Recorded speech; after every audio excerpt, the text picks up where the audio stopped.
Oh my gosh, there are so many leaves. There has got to be something better to do with all of these leaves than put them in bags and send them off to the dump. And as a matter of fact, there is something better to do with all of the leaves. We can create our very own leaf mold. So what is leaf mold? Let me tell you about it.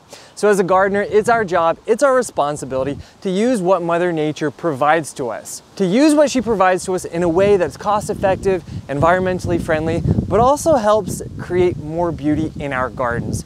And leaf mold is one of the best ways to condition our soil, to create a better soil structure, improve the moisture retention, and regulate the heat in our soils so that microorganisms can grow, giving our roots a happy place to grow. So what exactly is leaf mold and how do we make it? Well, leaf mold is essentially leaf compost, but it differs slightly from traditional compost in the sense that we only use fallen leaves. And because the leaves have a much higher proportion of carbon to nitrogen that you would typically find in a normal compost pile, it's actually broken down over the course of 1 to 2 to 3 years by fungi in a rather cooling process, as opposed to traditional compost, which is broken down by bacteria in a very warm, often hot environment. So how do we actually make it? That's right, first and foremost, we just gotta rake it up and stack them high.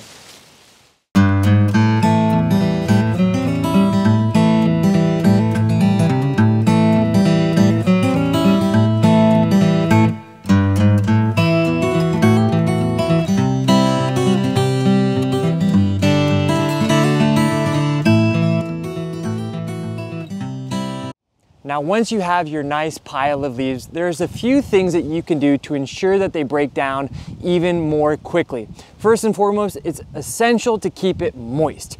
A moist leaf is going to be broken down much more quickly by that fungi, leading to our final product of leaf mold much more rapidly. Another thing that definitely helps is if you're able to cut your leaves prior to piling them up.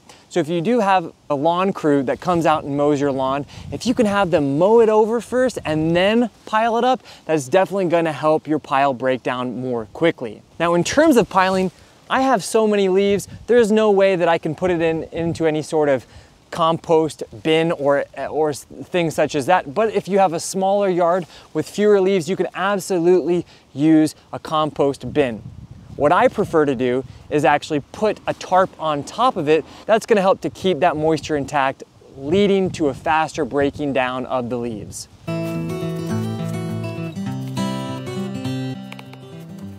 Another way to help that process speed up is to use a variety of different leaves, which of course is dependent on which trees you have growing at your home. I have tons of beech trees and oak trees, so I am of course piling them up together, and for some reason having that combination helps them to break down more quickly. Avoid using really thick evergreen foliage like laurels or hollies because those leaves are much thicker and take much longer to break down. And as gardeners, we are always preparing for many future seasons ahead of us, and that's what makes a great gardener. So it is no surprise that this process does take quite a bit of time. 1 year is definitely the fastest that you can achieve the final product, but oftentimes 2 or 3 years, depending on how well you are able to keep your piles moist or if you were able to cut them prior to piling them up. So last year when I made this pile, it was stacked about this high, and over the course of a year, it has broken down to a pile about this size. So they get much, much smaller as you go from 1 year to the next to the next. So this is essentially what the final product will look like. Now this is a pretty juvenile batch, only about 1 year old. As it ages even longer, it will continue to break down and become even more dense and rich. So what do you do with your leaf mold once you have it all finished? So once your leaf mold is ready to use, my favorite way to use it is to use it as a top dressing, or if you have sufficient leaf mold, use it as a pure mulch over the entirety of your beds. But if you don't have enough to do that, what you can do is use it as a top dressing around the base of all of your plants, extending as far as the drip line of your plants. So the drip line is essentially wherever the foliage extends horizontally, you go to that most exterior point and down vertically, and that represents the drip line of your plant. So here we have this beautiful hydrangea, which is in its dormancy period, and I will use this as a 2-inch top dressing around my hydrangea. And what's going to happen is over time is this leaf mold will naturally integrate into that horrible clay soil that I have underneath here, and it's going to help to retain moisture in the soil. It's going to regulate that temperature. It's going to improve the airflow in the soil, allowing for better root formation and microorganisms to grow and to thrive. So I hope this video about leaf mold has inspired you to do something different from the norm of bagging up those leaves and sending them to the dump.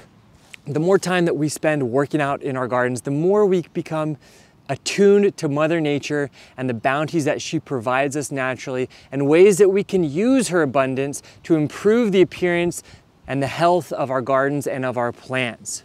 And if you did enjoy this video, don't forget to click that little like button and consider subscribing to our channel. Every single week we're bringing more plant-related content inspired by Mother Nature and God's divinity.